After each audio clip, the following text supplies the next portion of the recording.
The worst experience, like the worst experience you could ever have, because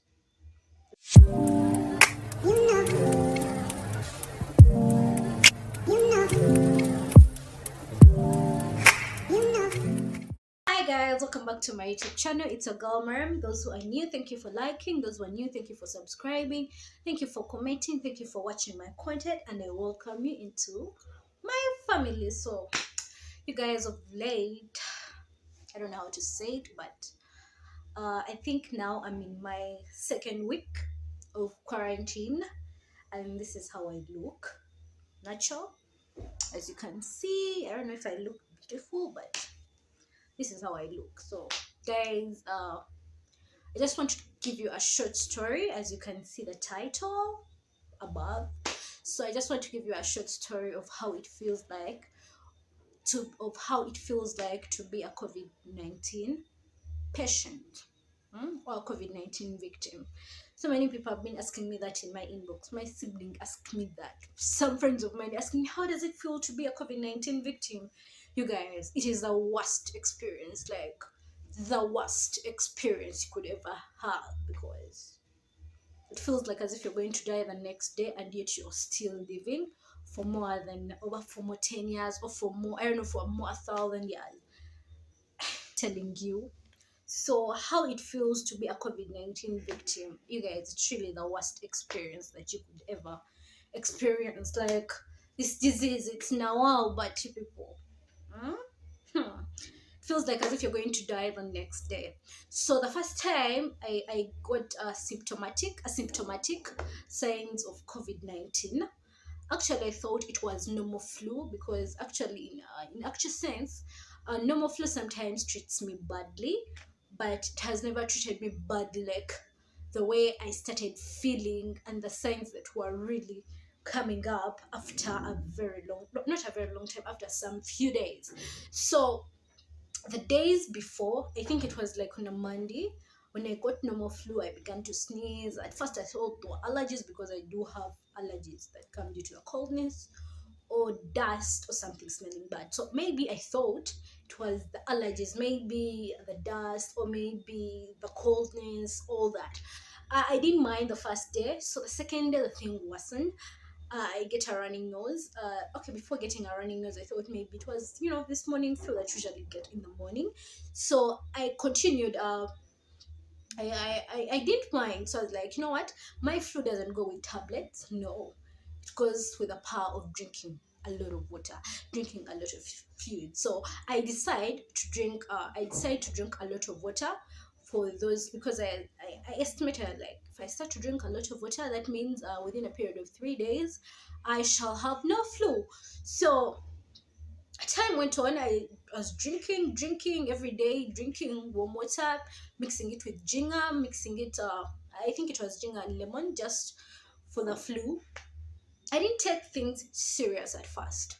So the third day, I really get a running nose. Like, yeah, I think it was the third day. No, it was the fourth day after having after all that. You know what flu is, you guys. So the running nose became, how can I call it, unstoppable. You get it, like, mucus coming out of your nose without control, like after a second. No, after a minute, I don't know, keep wiping, minute per minute, second per second, like that. So that day I began to feel weak, uh, general body weakness. At first, I thought maybe it's the lazy me, because when I really don't do something productive within the normal days, I usually get weak. I usually feel so weak. But I thought maybe these are the lazy days for me. Yeah. So I thought, the lazy days.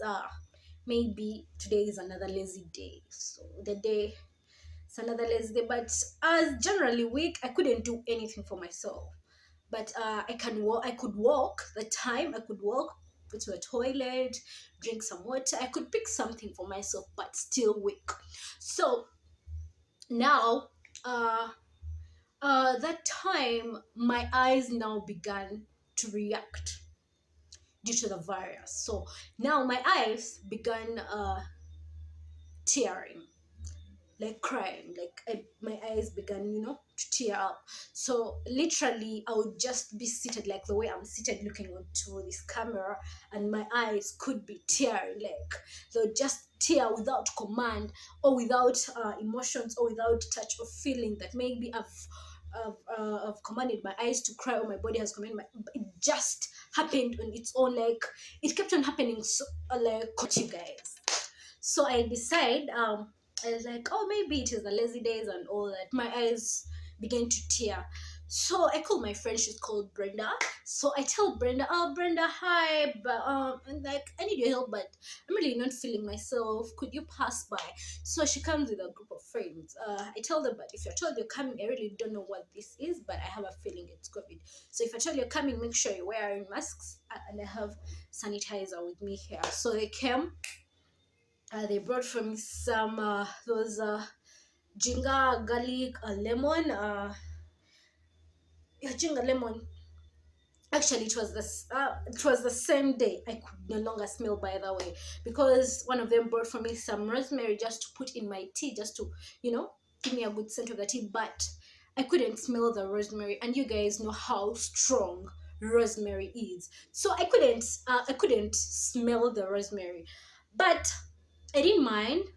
I didn't mind, but I could smile. Like I could, literally smile. And these guys kept on saying good words that, could keep me laughing, like, ha ha ha. Ha.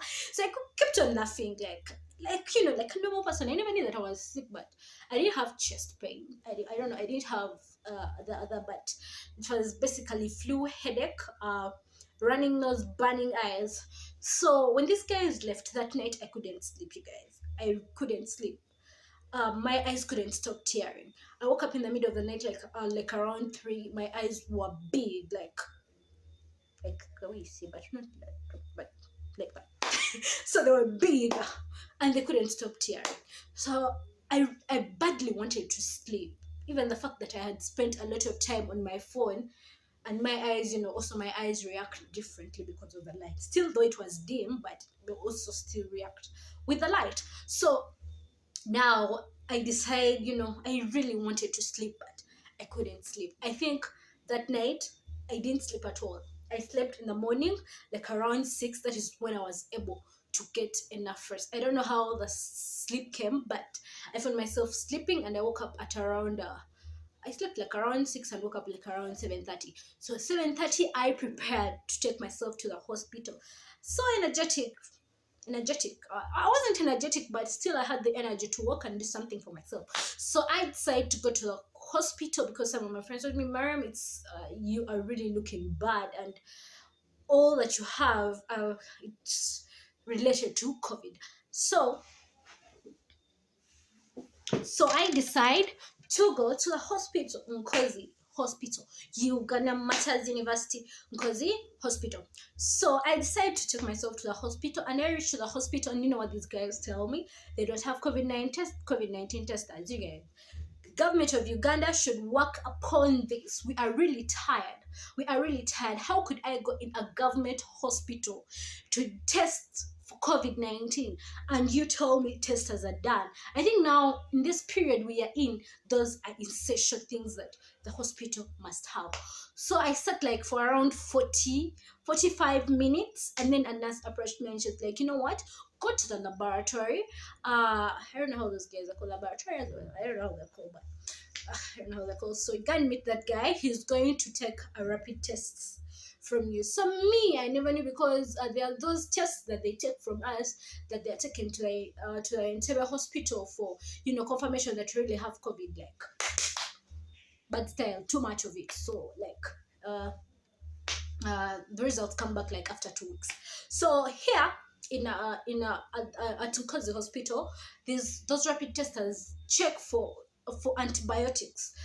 They use reagents. So if reagents are still there, that is what they use. So they had reagents. They still had the reagents. So it's what they used. They took samples, guys. It was really irritating. They put things, but it was really irritating. So what they did when they got those the samples from me, they told me to wait like for some period of like 30 minutes. So I waited like for 30 minutes, and the results came out positive, because once they realize that your body has produced those antibiotics to fight against the virus, then you are definitely positive. So oh, why am I rushing back? So now it wasn't okay. It was me. I wasn't scared. I wasn't scared. I felt like I thought like these guys have really given me bad results, but I was really in a very bad condition, because my eyes didn't when the like when you could even see me, like it was in a bad condition. So but it was only on the face, but the chest was okay. I didn't, but though I still had throat pain here, like cough, like as if cough was going to come, but thank God I didn't get cough. So within that time, that day, mm, you guys, that is the time when you feel like, oh, ogenda kufanja. You guys, I felt like as if I was going to die tomorrow. Once I told my parents that, Dad, I'm in the hospital, but I feel like I have COVID-19. So I told him about what is taking place in the hospital, what. So when I told him about the whole process, and then he tells me, Amarim, I think you should they should put you on the ambulance, you come back to Kampala, so that we can, give you medication from here.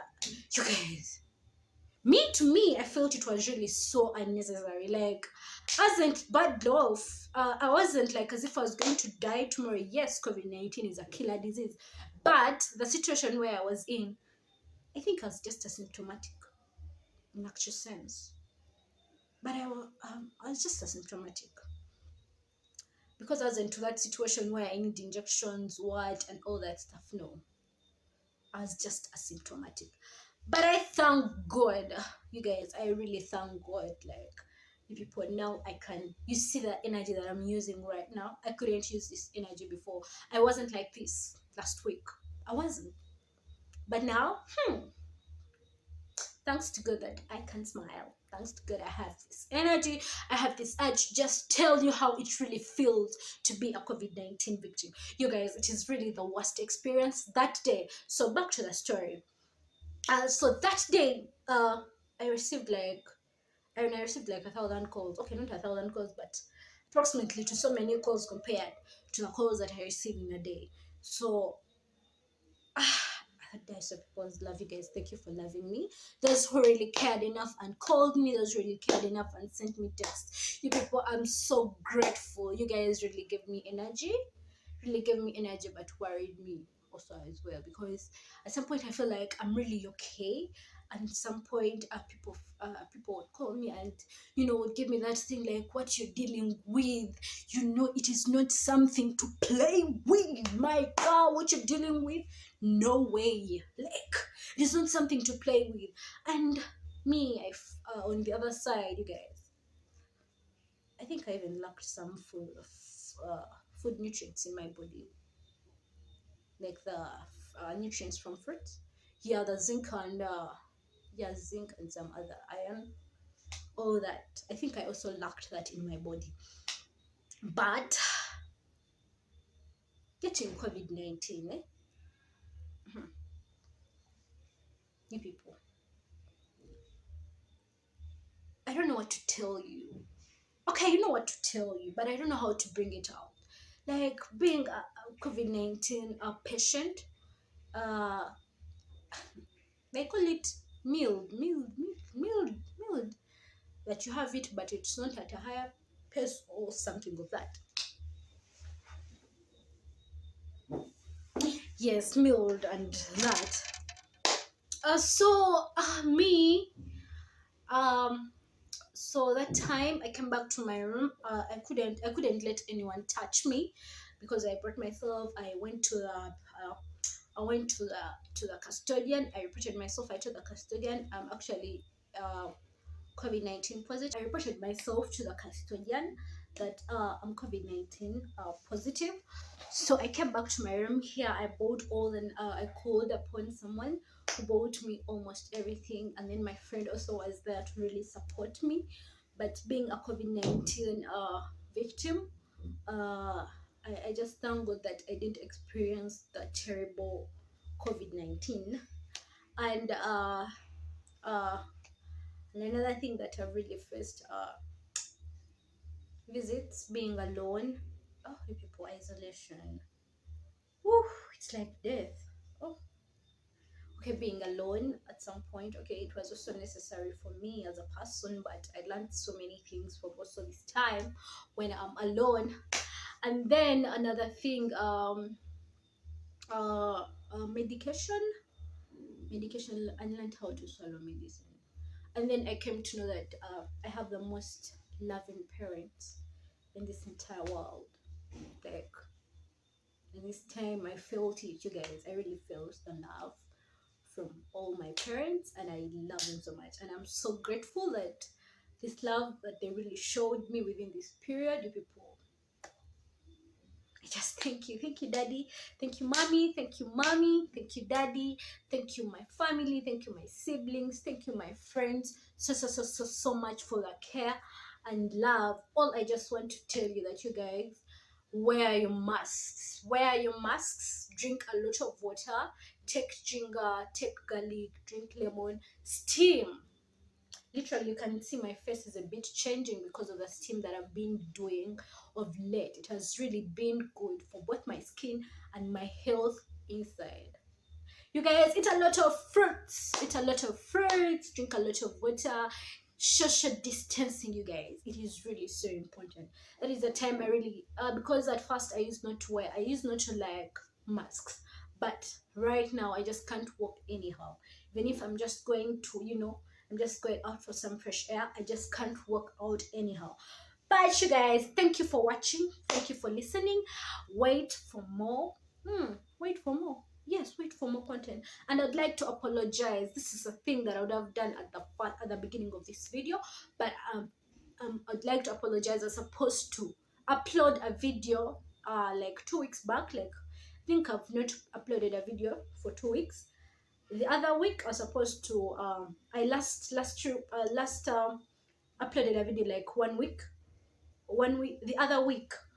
But that Sunday I was supposed to post a video, a continuation of that video, but I was unable because of the COVID that I got. Then Wednesday I was supposed to post a video, but I was unable because I'm still feeling it. I couldn't record a video. You people, YouTube needs gas. You can't just do it out of the blue. Ooh. So yeah, then but now, thank you guys. Thank you. Oh, sorry for thanking you even before finishing the apologizing. But with this video, after this week, you guys expect something next week on Wednesday, a continuation. I think next week I'll post like 2 videos. If God helps me and we don't do physical exams, because me, I'm afraid of COVID. Yes, I'm afraid of COVID. My life is in danger. At least in this period, I think because the administration should understand us, because it is our lives. Me, I've experienced it. You can die, you people, you can die from COVID. If you've never taken COVID serious, you people, you can die. Me, I know now how it feels like to be a COVID-19 victim. Yeah, no. Real COVID kills, but it is all real. Though once you also become symptomatic, they say you also have real COVID, but it's also their real COVID. Yeah, it kills. So the administration, because they should understand us and give us online examinations. And then another thing, thank you for watching. If you've not yet subscribed, please subscribe. And for more, turn on your notification button. Turn on your notification button for more videos so that you can be updated on when I have uploaded a video. So guys, bye. Love you.